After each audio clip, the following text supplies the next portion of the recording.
Então, ó, vestibulando, voltando aí para a questão. O que acontece com o custo do material elétrico em 110 comparado a 220? Comparado a 220. Então, pessoal, nesse caso aí, nós vamos responder o seguinte, que o custo com material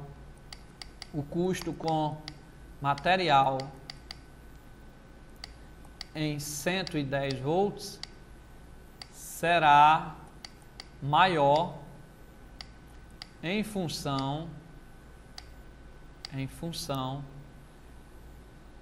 de ser necessário um fio de área de seção transversal, um fio de área de secção transversal maior, certo? Ok? Aí você pode lembrar que potência é V vezes I, tá? Potência, como nós vimos no problema, é V vezes I. Como a tensão aqui é 220, lá em 220 eu vou ter uma corrente para dar a mesma potência. Como lá a tensão é 110, se eu diminuir de 220 para 110 para dar a mesma potência, eu vou ter que ter uma corrente aqui maior, tá certo? Se eu vou ter que ter uma corrente maior, significa que eu vou ter que ter um fio mais grosso para ela não esquentar tanto, ok? Então, essa seria uma possível resposta.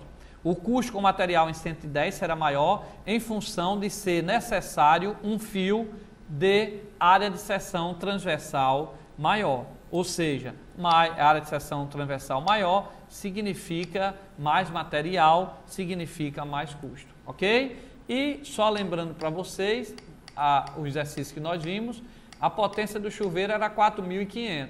Então, aqui em Natal, como é 220, P é V vezes I, vai ser 4.500 dividido por 220, que deu a corrente aqui em Natal de 21 amperes. E lá, você pode até botar essa continha também, lá P é V vezes I, a potência lá também é 4.500, lógico, tem que esquentar a água do mesmo jeito. Como V é 110, né? Aqui era 220, aqui é 110, e vai dar aproximadamente 42, 41 amperes. Então, como a corrente em 110 é maior, tá? Então necessita de um fio com área de seção transversal maior para ela percorrer aqui. E aqui um fio de seção transversal menor. Como aqui a área de seção transversal em A2 vai ter que ser maior do que aqui em Natal, mais grosso, significa que o fio lá é mais caro. Ok? Porque a corrente é maior, eu não posso usar o mesmo fio fininho, senão vai esquentar e pode dar curto-circuito. Beleza, vestibulando? Agora, eu vou aproveitar aqui na telinha, olha aí na telinha branca, e vou mostrar um pouco de como é que eu encontro aqui um condutor, só para lembrar para vocês, um fio, como é que eu encontro a resistência desse fio. Então, a resistência desse fio depende do material, isso é uma letra chamada Rho, vocês viram em sala de aula. Se é de cobre, o Rho tem um valor. Se é de alumínio, o Rho tem outro valor, tá? Vai para cá, para cá, para cá. Vocês quando andarem aí na praia, olhe para cima por fio e você vai ver que o fio é de alumínio. Por quê? Porque na praia você tem muita maresia. Você tem ali o sal NaCl, principalmente o sal NaCl, dissolvido na água, tá certo? E esse sal NaCl, ele vai com o vento, com a água que bate no mar, né? Ela chega ali no material, chega no fio, e o NaCl, ele quando pega o alumínio, ele não corrói o alumínio. Por isso que os fios ali próximo a regiões em que tem maresia, ele é utilizado de alumínio, tá certo? Porque o outro material, a ferrugem ia chegar muito mais rápido. E a ferrugem proveniente do NaCl não atinge o alumínio, tá certo? Beleza? Já a chuva ácida não. Aí a chuva ácida que vem, vocês sabem, devido aos gases que existem, os óxidos, né? Os óxidos lá de nitrogênio, de enxofre, né? Reagem com a água da chuva lá nas reações. E aí toda a chuva ela é no mínimo levemente ácida, porque tem o CO2, aí já forma um ácido leva o H2CO3, que é até instável, mas forma, mas em alguns cantos a poluição está tão grande que a chuva não é levemente ácida, ela é bastante ácida. E isso corrói. Aí o alumínio ele é corroído, mas não pela maresia, ok? Então, vestibulando, volta aí para a telinha. A resistência desse fio depende do material, que é chamado de resistividade, que a gente representou aí pela letra Rho. Se for de cobre é um valor, se for de alumínio é outro valor. Depende do comprimento dele, então, do comprimento dele, e da grossura, ou seja, da área da seção transversal, ok? Então, quanto maior o comprimento de um fio para a corrente passar, maior vai ser a sua resistência, tá?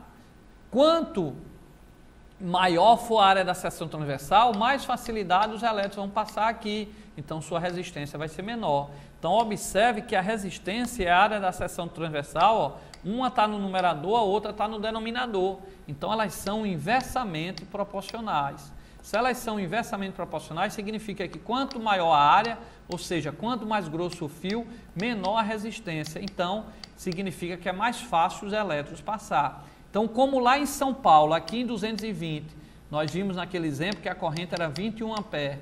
Como lá em São Paulo, que é 110 volts, a corrente deu 41 amperes, como a corrente lá em São Paulo é maior, passam mais elétrons, então eu tenho que botar uma área de seção transversal maior, eu tenho que botar um fio mais grosso, exatamente porque um fio mais grosso, ó, uma área de seção transversal maior, já que a área é inversamente proporcional, vai dar uma resistência menor. Se vai dar uma resistência menor, os elétrons vão passar por ele mais fácil, vai esquentar menos o fio, tá? Então, se vai esquentar menos o fio, eu necessito de um fio mais grosso, porque a corrente lá em São Paulo é maior. Se a corrente lá é maior, eu preciso de um fio mais grosso, significa mais material, significa mais reais, ou seja, o custo com material numa instalação num fio lá em São Paulo, para ligar um chuveiro, é maior do que aqui em Natal, porque como a corrente lá é o dobro de Natal, então, se eu usar o mesmo fio, essa corrente vai esquentar muito e pode até dar um curto-circuito, então eu preciso de um fio mais grosso, ou seja, de área de secção transversal maior, ok? Então, lembre dessa forma aqui, ó, resistência e área de seção transversal inversamente proporcional. Significa, quanto maior a área, ou seja, quanto mais grosso for o fio, menor a resistência. Lógico, se ele é mais grosso, os elétrons vão passar com mais facilidade, então a resistência vai ser menor. Beleza?